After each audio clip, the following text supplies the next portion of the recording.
Hello दोस्तों, नमस्कार। कैसे हैं आप लोग? चलो स्टार्ट कर लेते हैं आज की क्लास। अगर पिछली क्लास नहीं देखी है तो ज़रूर देखी जाके। अगर चैनल पर नए हो तो चैनल ज़रूर सब्सक्राइब कर लीजिए। यूपी टेट 2026 में आपका जुलाई में जो होना है उसके बारे में बात करेंगे और इसमें कौन कौन सी चीज़ें आपको हम दे रहे हैं। यूट्यूब पर बिल्कुल फ्री बैच चल रहा है जिसका नाम है अग्नि परीक्षा बैच। अग्नि परीक्षा बैच जो बिल्कुल निःशुल्क है, कोई भी फीस नहीं दी जा रही है, आपको कोई भी फीस नहीं ली जा रही है। इसमें हम आप पढ़ रहे हैं पर्यावरण और जिसका नाम टॉपिक का नाम पारिस्थितिकी तंत्र। पारिस्थितिकी तंत्र में भी पढ़ रहे हैं खाद्य श्रृंखला। खाद्य श्रृंखला पढ़ रहे हैं। आज क्लास नंबर 4 है। डेली क्लास कितने बजे होती है? डेली क्लास आपको पता है, डेली 5 बजे क्लास होती है। 5 PM पर जुड़ना ना भूलिए। और बिल्कुल निःशुल्क है, वो कंटेंट दिया जा रहा है जो आपके एग्जाम में आता है। ऐसा नहीं है कि कुछ भी पढ़ाया जा रहा है। तो जुड़े रहिए और बता रहे हैं कि कौन सी क्लास कितने बजे चलती है। ये वाला आपने देखा है, बिल्कुल फ्री है। ठीक है, बिल्कुल फ्री बैच है। जो आपको देखो मैथ और EVS हम पढ़ा रहे हैं जिसमें आपको 5 बजे क्लास चलती है।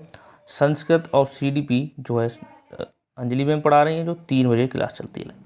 काजल मैम जो है वो हिंदी पढ़ा रही हैं जो सुबह 10 बजे क्लास चलती है। ये बिल्कुल आपको निःशुल्क है। बिल्कुल क्या है, ये फ्री क्लास है। ये बिल्कुल क्या है, फ्री क्लास है। कोई भी इसमें फीस नहीं ली जा रही है। ये टाइमिंग है इनकी, यहाँ पे आप जुड़ना ना भूलिए। अब ये बैच आपको पता है 20 तारीख से स्टार्ट हुआ है। 20 फरवरी से क्लासेस की चलनी है कंटिन्यू। तो आपने वो क्लासें नहीं देखी हैं तो वो जुड़ जाइए जाके और क्लासेस देख सकते जाके। ठीक है,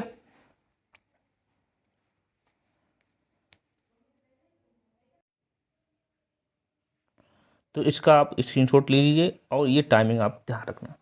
तो हम आज स्टार्ट कर लेते हैं अपना खाद्य श्रृंखला। खाद्य श्रृंखला टॉपिक पढ़ने वाले हैं। यहाँ से आपको 1-2 क्वेश्चन 100% मिलते हैं। यहाँ से क्वेश्चन आपके 1-2 क्वेश्चन आती है क्योंकि यही पर्यावरण की मेन जड़ है। मेन टॉपिक इसके यही हैं। यहाँ से क्वेश्चन आपके आएंगे ही और अच्छा स्कोर करना भी है आपको। तो आज हम पढ़ेंगे खाद्य श्रृंखला। खाद्य श्रृंखला और कोई भी दिक्कत है तो हमारा ये नंबर है 78 30 70 19 19 64। इस पे मुझे संपर्क कर सकते हैं। कोई भी दिक्कत आपको है, PDF क्लास नोट्स सब कुछ आपको फ्री मिल रहा है। सब कुछ आपको फ्री मिल रहा है। PDF आपको चाहिए, क्लास नोट्स चाहिए, जो भी चाहिए आपको तो हमें इस पर मैसेज डाल दीजिए, आपको मिल जाएगा। कल वाले टॉपिक में पारसी तंत्र के प्रमुख जो प्रतिक्रिया थी उसमें थोड़ा पॉइंट रहेगा, वो भी हम देख लेते हैं। क्या होता है ऊर्जा का प्रभाव? ऊर्जा का प्रभाव क्या होता है? ऊर्जा सूर्य से उत्पादकों में जाती है। सूर्य की जो ऊर्जा होती है, सूर्य से जो ऊर्जा प्राप्त होती है वो उत्पादकों से में जाती है। फिर क्या होती है, उपभोक्ताओं और अंत में अपघटकों तक पहुंचती है। ऊर्जा का प्रभाव एक दिशाई होता है, मतलब एक दिशा में हमेशा ऐसे एक ही दिशा में बहेगी ऐसे करके। ऐसे नहीं ऐसे करके ऊर्जा का बहन हो, ऐसे कभी देखो सूर्य की किरणें कभी नहीं, हमेशा एक सीधी रेखा में ही इनका प्रभाव होता है। ये नहीं कि आप टेढ़े मेढ़े, तो इनका एक दिशाई में ही होता है। और हर स्तर पर कुछ ऊर्जा ऊष्मा के रूप में नष्ट हो जाती है। जो कुछ स्तर पर ऐसे होते हैं जहाँ पर ऊर्जा नष्ट भी हो जाती है। ठीक है, तो आप ध्यान रखिए सूर्य की जो ऊर्जा होती है उत्पादकों में जाती है। पहले कहाँ उत्पादकों में जाती है जैसे ऊर्जा, फिर उपभोक्ताओं में जाती, अंत में अतः में अपघटकों तक पहुंचती है। और सूर्य की जो ऊर्जा होती है, सूर्य की जो प्रभाव होता है, सूर्य की जो किरणें होती है एक ही माध्यम में होती हैं, एक ही दिशा में जाएंगी, सीधी रेखा में जाएंगी, एक दिवसीय होती हैं, ये टेढ़ी मेढ़ी नहीं जाती। तो ये चीज़ आपको कन्फर्म होगी नहीं हो रही तो कमेंट कर। तो आप क्या जानो ऊर्जा का प्रभाव क्या होता है? ऊर्जा का प्रभाव एक ही दिशा ही होती है, एक दिशा में जो होता है उसे ऊर्जा प्रभाव कहते हैं। ठीक है, नेक्स्ट देखते हैं। नेक्स्ट है खाद्य श्रृंखला। अब आगे अपने टॉपिक पे खाद्य श्रृंखला। खाद्य श्रृंखला और खाद्य जाल दोनों में डिफरेंस। खाद्य श्रृंखला और खाद्य जाल ये आज हम टॉपिक है मैं, तो ये चीज़ें हम पढ़ने वाले। खाद्य श्रृंखला क्या होती है? जैसे घास होती है, घास को कौन खाता है? हिरन खाता है। हिरन को कौन खाता है? शेर। तो ये क्रम से जो चलता है ये खाद्य श्रृंखला होती है। शेर घास को नहीं खा सकता है, हिरन शेर को नहीं खा सकता। खा तो ये श्रृंखला है। घास किसको खाते हैं? घास कौन खाता है? हिरन खाता है। हिरन को कौन खाता है? शेर खाता है। तो ये इसका एक खाद्य श्रृंखला है, क्रम से चलने वाली। ठीक है, खाद्य जाल क्या होता है? खाद्य जाल कई खाद्य श्रृंखलाओं का जटिल नेटवर्क, जो जटिल नेटवर्क होता है उसे पाचती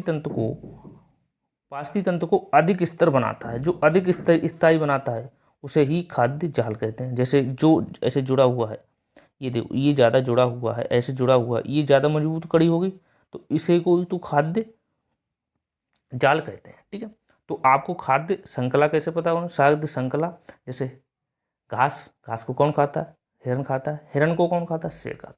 ये खाद्य श्रृंखला है, ये खाद्य श्रृंखला है। ठीक है, अब आपको हम ग्राफ बताते हैं, उसके अकॉर्डिंग आपको पता लगेगा। ये आप देखिए, ग्राफ देखिए, ये देखो प्राथमिक उपभोक्ता है, ये द्वितीय प्राथमिक, ये प्राथमिक उपभोक्ता, ये भी प्राथमिक उपभोक्ता है, और ये प्राथमिक उपभोक्ता है, और ये द्वितीय उपभोक्ता, ये तृतीय उपभोक्ता है। ये प्राथमिक, ये कार्बनिक खाद्य है। कार्बनिक खाद्य क्या देखो, प्राथमिक उपभोक्ता में क्या होते हैं? जैसे आपके ये टिड्डा है, चूहा है, बकरी है, ये खरगोश है, कबूतर, ये क्या है? कबूतर है, ये द्वितीय, और सांप है, ये द्वितीय उपभोक्ता में आ गए। शेर है, ये द्वितीय उपभोक्ता में आ गए। ये भेड़िया है, ये क्या? ये द्वितीय उपभोक्ता में आ गए। तृतीय उपभोक्ता में क्या है? ये आपके बाज हो गया, किडनी हो गई, और केंचुआ हो गया। केंचुआ सबको ये क्या कहते हैं? अपघटत जो होते हैं उसमें ये जीवाणुओं को मिला देता है। ये शैवाल और कवक जो मिलकर बोलते हैं उसे जीवाणु कहते हैं। ठीक है, तो ये देखिए आप ग्राफ, पहले ग्राफ आप देखिए बढ़िया करके, जैसे ग्राफ में आपको पता क्लियर हो जाएगा। देखो ये पहले देखिए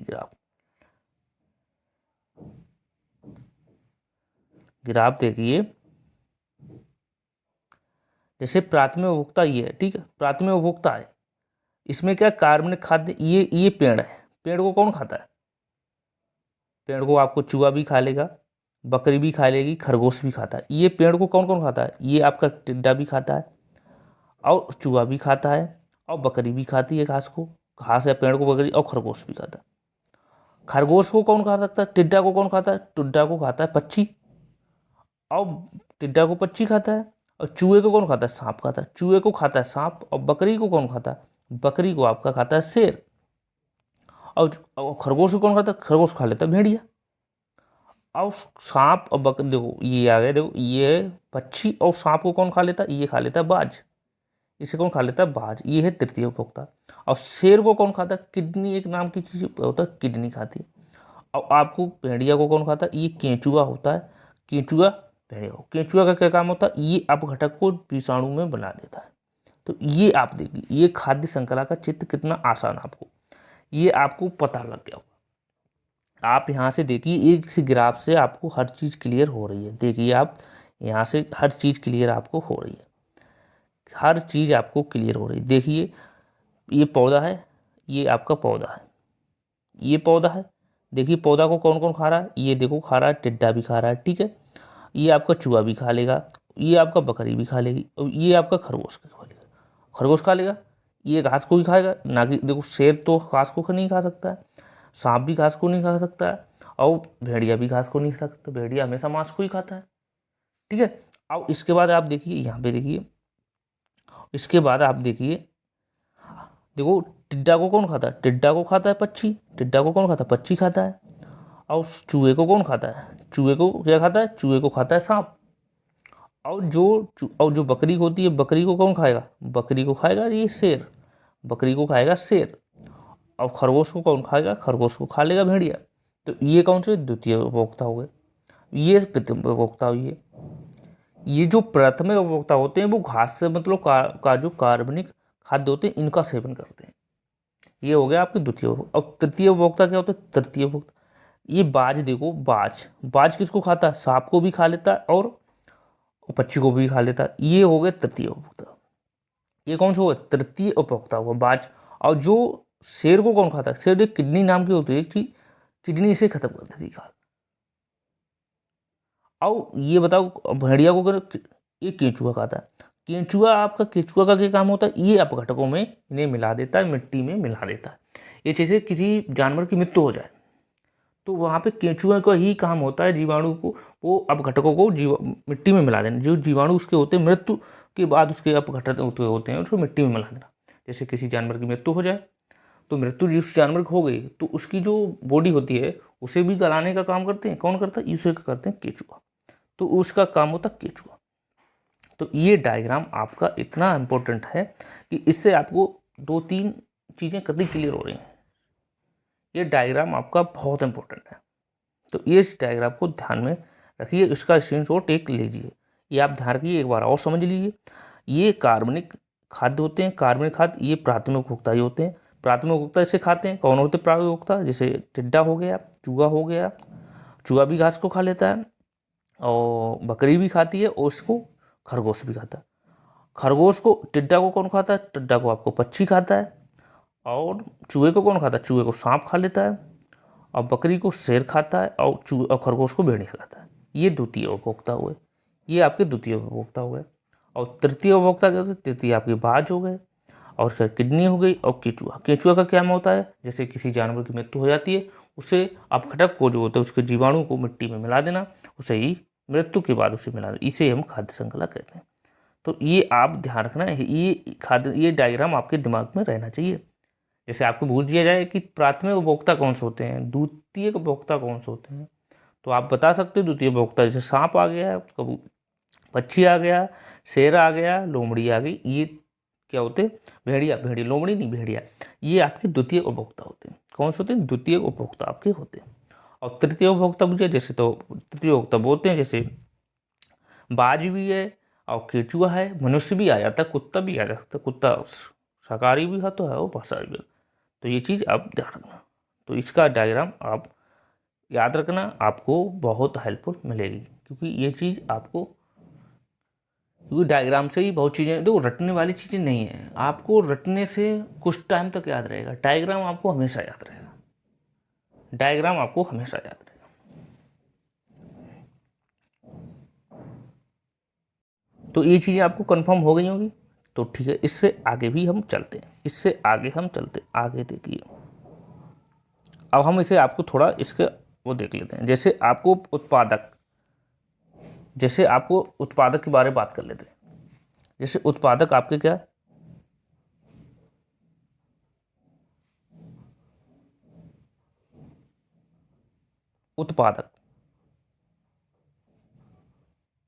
उत्पादक बात कर लेते हैं, ठीक है। क्या? उत्पादक।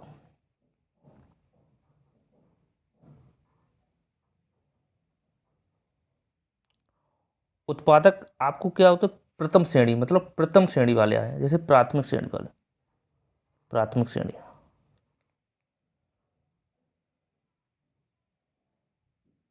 प्राथमिक श्रेणी वाले, ठीक है। प्राथमिक श्रेणी के उपभोक्ता कह सकते हो, प्राथमिक श्रेणी के उपभोक्ता लिख सकते हो। प्राथमिक श्रेणी के उपभोक्ता,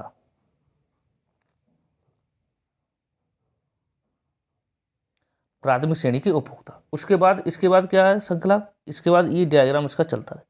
इसके बाद आएगा द्वितीय उपभोक्ता। फिर आएगा इसके बाद उपभोक्ता। फिर इसके बाद आएगा तृतीय उपभोक्ता। ये इसका डायग्राम चलेगा। तृतीय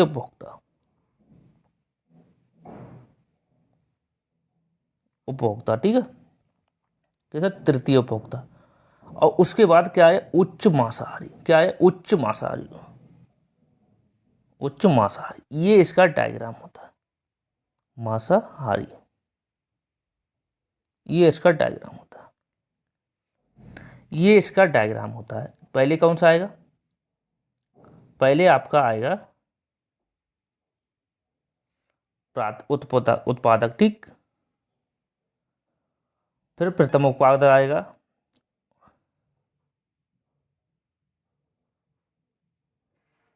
फिर प्रथम उपभोक्ता आएगा। फिर द्वितीय उपभोक्ता आएगा। फिर तृतीय उपभोक्ता। ये इसका डायग्राम होता है। उत्पादक क्या होता है? उत्पादक बोलते हैं जैसे उत्पादक, प्रथम उत्पादक, फिर द्वितीय उत्पादक, फिर तृतीय उत्पादक। और उसके बाद आपका मांसाहारी, उच्च मांसाहारी आया। उच्च मांसाहारी है। ये आपको हम पिछली क्लासों में इसके बारे में बता सकते हैं, प्रथम उपभोक्ता कौन से होते हैं, द्वितीय उपभोक्ता कौन से होते हैं और तृतीय उपभोक्ता कौन से होते हैं। ठीक है, तो वो क्लासें आपने नहीं देखी हैं तो जरूर देखिए जाके, जिससे आपको पता लग जाए। ठीक है, तो हम कहाँ पे पढ़ रहे थे, ये पढ़ रहे थे खाद्य श्रृंखला। खाद्य श्रृंखला के बारे में आपको पता होना चाहिए, खाद्य श्रृंखला कि खाद्य श्रृंखला, अब आपको डायग्राम बन गया होगा। खाद्य श्रृंखला का तो एक पारिस्थितिकी तंत्र में जीवों का वह सीधा रेखीय अनुक्रम जो अनुक्रम है, जो ये दर्शाता है कि कौन कौन सी जो चीज़ें होती हैं, कौन सी जीव किसे खाता है। यही तो मैंने बताया। इसकी डेफिनेशन क्या है, जैसे क्या है, जैसे कैसे कहोगे कि एक पारिस्थितिकी तंत्र के जीवों में वह सीधी रेखा या अनुक्रम है जो हमें ये दर्शाता है कि कौन सा जीव किसे खाता है और कैसे ऊर्जा का प्रभाव और जीवों से दूसरे से ऊर्जा प्राप्त करता है। उत्पादकों मतलब पौधों से शुरू होकर, मतलब पौधों से तो शुरू हुआ, पौधों से शुरू होकर उपभोक्ता शाकाहारी और मांसाहारी तक चलता है। तो ये देखो, यही तो हमने पढ़ा है, इसके अलावा कुछ पढ़ा है नहीं पढ़ा है। तो ये चीज़ें आपको याद रखना चाहिए। ठीक है, इससे आगे हम पढ़ते हैं। ये देखिए, ये आप देखो पोषक तत्व।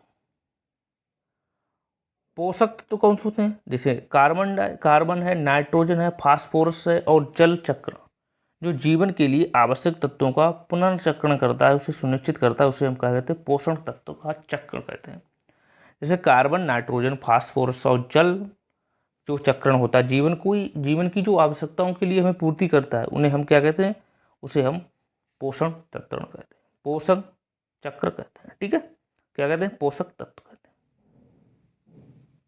जैसे आपने देखा है कि पोषक तत्व, जैसे आपने देखा है आस पड़ोस आपके तालाब जो भी होती हैं, उसमें क्या शैवाल होते हैं, शैवाल होते हैं। क्या होते हैं, शैवाल होते हैं। शैवाल क्या काम होता है, शैवाल जो जलीय जो पिस्सू होते हैं, पिस्सू सुना होगा आपने, पिस्सू होता है एक जलीय पिस्सू। पिस्सू को कौन खाता है, छोटी मछली खाती है। छोटी मछली को कौन खाता है, बड़ी मछली खाती है। बड़ी मछली को कौन सा, बगुला है आपका, बतख है या सारस है, यही तो खाते। तो यही तो इसका क्रम होता है। जैसे यहाँ देखो शैवाल है, इसे कौन खाता है, शैवाल होता है जलीय पिस्सू। जलीय पिस्सू नाम सुना होगा आपने, जलीय पिस्सू खाता है। उसके बाद इसे कौन खाता है, इसे खाता है छोटी मछली, इसे छोटी मछली खाती है। और छोटी मछली कौन खाता है, बड़ी मछली खाती है, बड़ी मछली इसे बड़ी मछली खाती है। और उसके बाद इसे कौन खाता है, इसे आपका बगुला है, बगुला या बतख या सारस, यही तो इनका काम होता है। शैवाल का क्या काम होता है, शैवाल होता है, जैसे आपके तालाब वालाब होते हैं, उसमें होता है एक पिस्सू नाम की एक जीव होता है, छोटा पिच्छू छोटा होता है, उसे कौन खाता है, छोटी मछली खाती है। छोटी मछली को कौन खाता है, बड़ी मछली को खाती है। और बड़ी मछली को वैसे बगुला खा लेगा या बतख खाती है या सारस खाता है, यही तो खाते हैं। शैवाल का काम क्या होता है, यही तो होता है शैवाल का काम। जैसे जलीय पिस्सू होते हैं, पिस्सू को छोटी मछली खाएगी, छोटी मछली को बड़ी मछली खाएगा, उसके बाद बगुला खा लेगा, इसे सारस खा लेगा, बतख खा लेगा, यही तो इसका क्रम होता है, इसे शैवाल कहते हैं। अब देखो पारिस्थितिकी तंत्र का महत्व। पारिस्थितिकी तंत्र का महत्व क्या है, पारिस्थितिकी तंत्र का महत्व, जैव विविधता जो होती है, संरक्षण, जैव विविधता का संरक्षण, विभिन्न प्रजातियों का एक सह अस्तित्व होता है। ठीक है, सह अस्तित्व होता है। दूसरा पॉइंट क्या है, जलवायु नियंत्रण, कार्बन, जिंक होगा यहाँ पे, जिंक तापमान को संतुलन करता है, जिंक तापमान को संतुलन करता है। ठीक है, तीसरा पॉइंट क्या है, तीसरा पॉइंट है मानव जीवन का आधार होता है, जो मानव जीवन का आधार होता है, जो भोजन है, अशुद्धि है, ईंधन है और आजीवन का चलाने के लिए इन चीज़ों की आवश्यकता पड़ती है। मानव जीवन का आधार जो होता है भोजन है, औषधि है, ईंधन है, आजीविकाएं चलाने के लिए इनकी जरूरत पड़ती है। ठीक है, चौथा पॉइंट का प्राकृतिक आपदाओं से सुरक्षा। जैसे आप ये प्राकृतिक आपदाएं होती हैं, जैसे बाढ़ होती है, सूखा पड़ जाए, अकाल पड़ जाए, नियंत्रण करना, ये आपका क्या है, प्राकृतिक आपदा होती है। ठीक है, तो ये चीज आपको पता लग गई है। पारिस्थितिक तंत्र का महत्व क्या होता है? पारिस्थितिक तंत्र का महत्व होता है जैव विविधता संरक्षण, जैसे विभिन्न प्रजातियों का एक सही अस्तित्व होता है। क्या होता है? एक सही अस्तित्व होता है। ठीक है। अच्छा, जलवायु, जलवायु क्या होती है? जलवायु में आपको जलवायु नियंत्रण कार्बन, जिंक, तापमान और को संतुलन करता है। उसके बाद मानव जीवन का आधार क्या हुआ? जिससे भोजन के लिए चलाने के लिए औषधियाँ, ईंधन, इनकी आवश्यकता होती है। ठीक है, नेक्स्ट देखते हैं क्या है। आप देखो पारिस्थितिक तंत्र की, पारिस्थितिक तंत्र के कार्य, पारिस्थितिक तंत्र के कार्य क्या है? पारिस्थितिक तंत्र के कार्य आपके पता होना चाहिए। जैसे पारिस्थितिक तंत्र जीवों और उनके भौतिक पर्यावरण या पर्यावरण का एक गतिशील यंत्र होता है, गतिशील तंत्र होता है जो जीवन को बनाए रखने वाली अनेक आवश्यकताएं क्रियाएं होती है, आवश्यक क्रियाएं होती हैं, संचित कराता है तथा प्राकृतिक संतुलन सुनिश्चित करती है। पारिस्थितिक तंत्र का कार्य क्या होता है? जैसे पारिस्थितिक तंत्र का कार्य होता है, पारिस्थितिकी तंत्र जो जीवों और उनके भौतिक पर्यावरण का एक गतिशील जो होता है तंत्र होता है, जो जीवन को बनाए रखने वाली अनेक आवश्यक प्रतिक्रियाएं जो होती हैं सो संचालित करता है और तथा प्राकृतिक संतुलन को सुनिश्चित करता है। तो ये चीज पारिस्थितिक तंत्र का कार्य क्या होता है आपको पता लग गया होगा। पारिस्थितिक तंत्र का कार्य जो होता है दैनिक जीवन में जो भौतिक पर्यावरण को, गतिविधियों को नियंत्रित करने के लिए इनकी आवश्यकता होती है। ठीक है, तो ये यहाँ से आपके एक दो क्वेश्चन बनने वाले हैं, एक दो क्वेश्चन यहाँ से बनने वाले हैं। तो ये टॉपिक आपके इंपॉर्टेंट वाले टॉपिक चल रहे हैं, तो यहाँ से जुड़े रहिए और अच्छी अपना इसका स्क्रीनशॉट लीजिए, अब नोट कर लीजिए। सब कुछ यहीं से मिलने वाला है, कोई भी दिक्कत आपको नहीं होगी। नेक्स्ट देखते हैं ऊर्जा का प्रभाव। ऊर्जा का प्रभाव क्या होता है? अब देखो ऊर्जा का प्रभाव, ऊर्जा प्रभाव पारिस्थितिक तंत्र का आधारभूत कार्य होता है, आधारभूत मेन काम होता है इसका, जो सूर्य से शुरू होकर विभिन्न पोषक स्तरों पर गुजरता है। जो सूर्य से ही तो इसकी ऊर्जा प्राप्त होती है, सूर्य से स्टार्ट होता है। जैसे लिख सकते हैं सूर्य से इसकी स्टार्टिंग होती है। इसे बोल सकते हैं कि प्रत्येक पोषण स्तर अपनी ऊर्जा का केवल 10% ही अगले स्तर को दे सकता है और शेष जो होता है इसका 90% जीव जो अपने विकास को प्रजनन करने में व्यतीत करता है, ऊर्जा के रूप में ये पर्यावरण को नष्ट नहीं करता है और पर्यावरण को भी नष्ट हो जाता है। ठीक है, तो ये चीज़ें आप दो, इसकी जो 10% अपनी ऊर्जा यूज करता है, 90% ऐसे ही दे देता है, 90% इसी ऊर्जा को ऐसे ही नष्ट कर देता है, पर्यावरण में ही नष्ट इसकी हो जाती है। ठीक है, क्या पर्यावरण में इसकी नष्ट हो जाती है। तो ऊर्जा प्रभाव क्या होता है? ऊर्जा प्रभाव पारिस्थितिक तंत्र का आधारभूत कार्य है जो सूर्य से प्राप्त होती है। सूर्य से ही ऊर्जा का प्रभाव कैसे? सूर्य से ही प्राप्त शुरू होता है और विभिन्न पोषी स्तरों तक गुजरता है। तो इसे हम कैसे, इसकी डेफिनेशन और दूसरे शब्दों में कह सकते हैं कि जो 10% नियम के अनुसार, इसे 10% नियम भी कहते हैं, ये अपनी ऊर्जा 10% ही यूज करता है, 90% ऊर्जा ये जो होता है ऊर्जा पर्यावरण में ही नष्ट हो जाती है। इसकी डेफिनेशन आप कह सकते हो एक बार, जैसे प्रत्येक पोषण स्तर पर अपनी ऊर्जा का केवल 10% ही अगले स्तर को दे सकता है और शेष 90% ऊर्जा जो होती है जीवन, विकास और प्रजनन में व्यतीत होती है और ऊष्मा के रूप में से पर्यावरण में नष्ट हो जाती है। ठीक है, तो ये आपको क्लियर हो गया होगा। नेक्स्ट देखते हैं, अब देखते हैं ऊर्जा का स्रोत। ऊर्जा का स्रोत क्या है? ऊर्जा का स्रोत क्या है आपको पता है, सूर्य पारिस्थितिक तंत्र की प्राथमिक ऊर्जा स्रोत है। इसका क्या, प्राथमिक सूर्य से ही तो ऊर्जा प्राप्त होती है, सूर्य ही हमारा प्रथम स्रोत है ऊर्जा प्राप्त करने का। दूसरा पॉइंट क्या, उत्पादक, हरे पेड़ पौधे। उत्पादक क्या था? हरे पेड़ पौधे प्रकाश संश्लेषण द्वारा सौर ऊर्जा को रासायनिक ऊर्जा में बदल देता है। सूर्य जो क्या होता है, ये उत्पादक जो हरे पेड़ पौधे होते हैं प्रकाश संश्लेषण द्वारा सौर ऊर्जा को क्या में किसमें बदल देता है? सौर ऊर्जा को रासायनिक ऊर्जा में से परिवर्तित कर देता है। किसमें बदल देता है? सौर ऊर्जा को रासायनिक ऊर्जा में इसका परिवर्तन कर देता है। ठीक है ना, ठीक है, तो ये किसका, सौर ऊर्जा का स्रोत हो गया। नेक्स्ट आगे देखते हैं। अब देखो खाद्य श्रृंखला, ये तो हम पढ़ ही रहे हैं। खाद्य श्रृंखला देखो आपने बताया, घास को कौन खाता है, घास को हिरन खाता है और हिरन को बाघ खाता है। डायरेक्ट ये का वो घास को खा ले, नहीं खा लेगा, अब ये का इसको खा ले, नहीं खाएगा। तो ऊर्जा जो होती है जैसे खाद्य श्रृंखला का, ये रेखीय मतलब एक दिशा में चलने वाली प्रक्रिया होती है, एक दिशा में ही प्रक्रिया इसकी चलती है, ऐसी प्रक्रिया होती है। उदाहरण के लिए घास है, क्रम से ही तो चल रहा है, सीधी चलने वाली है, घास है, हिरन है और बाघ है। तो ये टी डाउट क्लियर हो गया होगा। अब देखो खाद्य जाल, खाद्य जाल क्या होता है?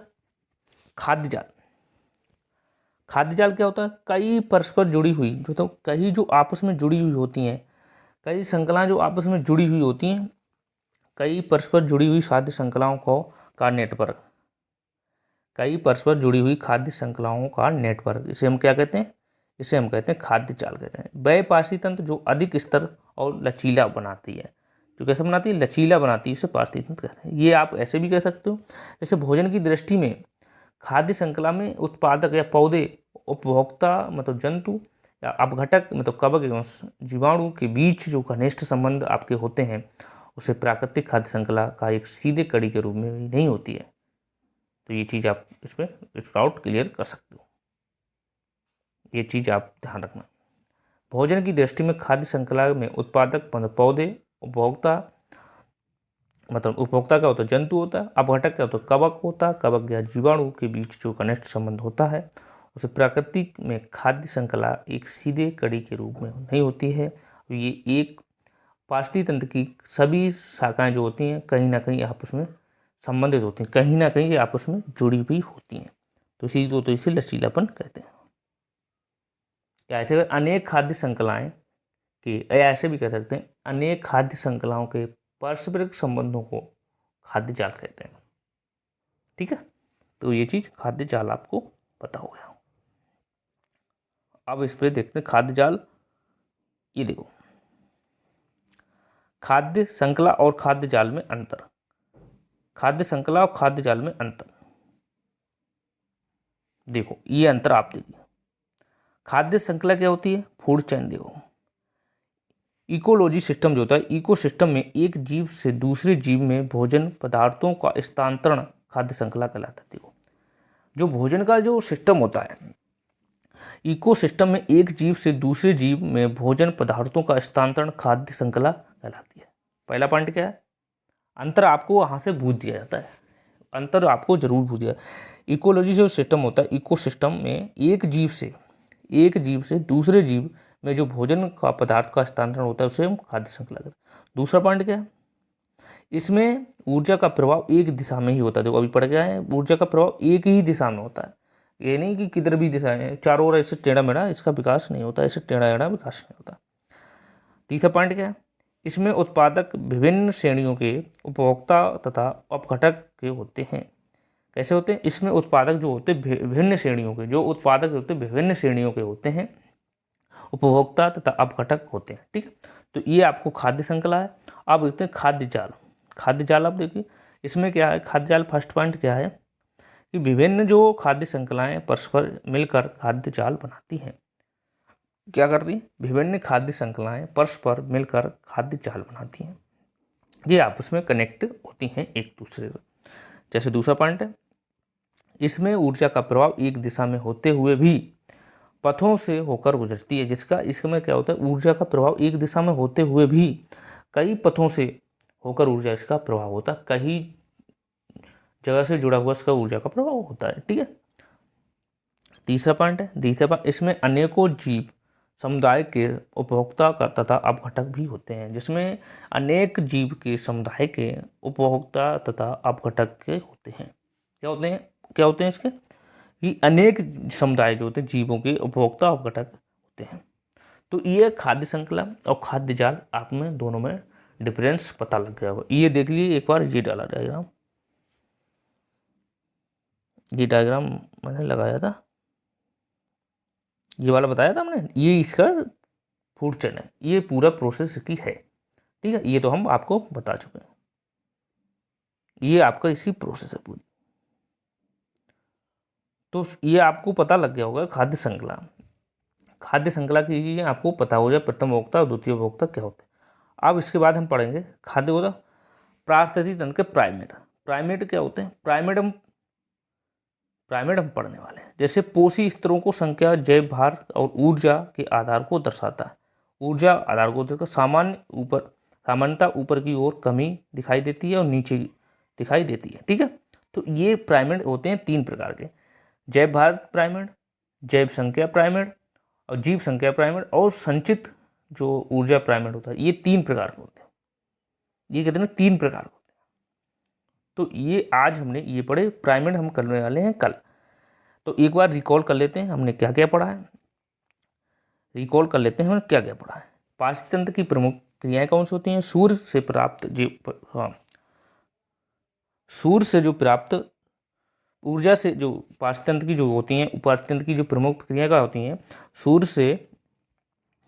सूर्य से उत्पादकों में से की जाती है। फिर ऊर्जा जो होती है उपभोक्ता को, अंत अपघटों को पहुंचाती है। ऊर्जा के प्रभाव को एक दिशा में सब भान होता है। फिर हमने पढ़ा खाद्य श्रृंखला और खाद्य चाल। खाद्य श्रृंखला क्या होती है? जैसे घास है, घास को हिरण खाता है, हिरण को शेर खाता है, खाद्य श्रृंखला। खाद्य जाल क्या होता है?